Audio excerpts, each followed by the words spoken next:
Hər il olduğu kimi mübarək Ramazan ayında Şeyx Həzrətlərinin iftar süfrəsində görüşürük. Bu gözəl ənənədir. Bu ənənə yaşayır, yaşayacaq. Bu dövlət-din münasibətlərinin bariz nümunəsidir. Mübarək Ramazan ayındayıq. Azərbaycan müsəlman ölkəsidir.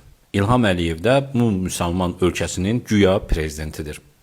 Amma düz 7 ildir ki, Əliyev bir dəfə də olsun iftar süfrəsi açmır, iftar süfrəsinə getmir, bu xalqın dini inancını saymır. Axırıncı dəfə 2019-cu ildə Şeyx Allahşükür Paşazadənin iftar süfrəsinə getmişdi. Nə olar ki, ay İlham Əliyev, bax qardaş Türkiyənin prezidentinə, bir kasıbın evinə get, iftarında iştirak elə, millətin dərdini soruş. Nə çətin şeydir ki, səni 2019-dan sonra nə dəyişdirdi? Demirəm, o vaxt dindar idin, Allahdan qorxurdun. Amma özünün də çıxışda dediyin kimi, bu ənənədən səni uzaqlaşdıran nə oldu? Sözün üstündə niyə durmadın? Bunları sən demirsən də. Süfrəsində görüşürük. Bu gözəl ənənədir. Bu ənənə yaşayır, yaşayacaq.